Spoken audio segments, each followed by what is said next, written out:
I really have negligible amount of doubt that single-celled life forms do have will.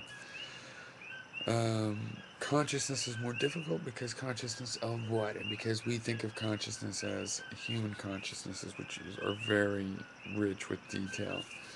But yeah, conscious of, I think, probably a primitive sort of perception, such as a spectrum of smells, like a color set for understanding the smells, which are actually a way of interpreting organic chemicals and reactions that they can have with the organism.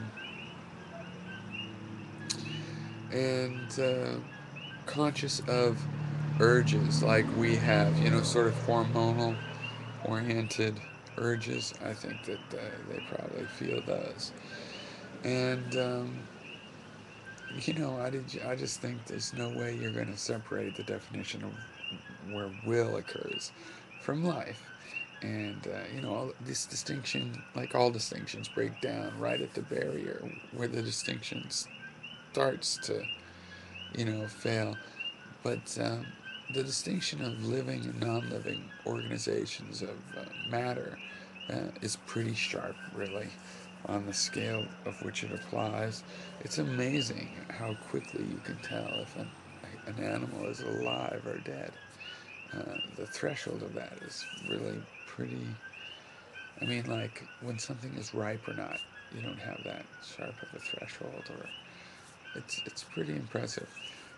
So I say that we honor that distinction, even though it's interesting to talk about. Well, what is the component of life? Is obviously in this non-living organization. So all the stuff of life is there. What's missing? What about the arrangement is missing? And that's an interesting question in its own right. But anything living has will. That's my belief. I don't see any reason to doubt that. It really defines what it means to be a living system. You know what I mean?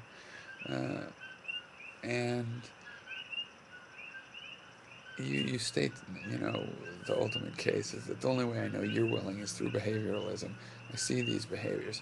That can backfire on us because sometimes behaviors can be pretty alien. And when you base it on behaviors, you have to be mapping from humans or mammals or, animals that you can feel associated with. But it's still, our basic limitation. But of course, we can also just talk about being specific about what kinds of behaviors that would be.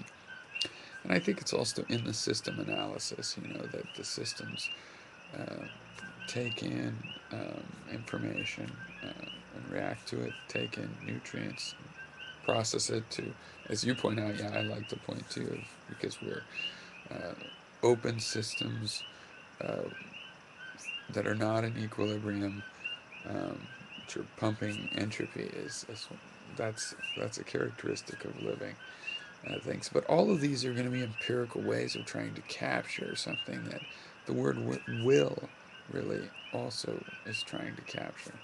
So anyway, yeah, I don't see how people can doubt that and basically say that, as far as I'm concerned, if these animals or creatures or living entities ever didn't actually have will, like has been said about the mammals before, okay, if they really didn't, then they would not be living either.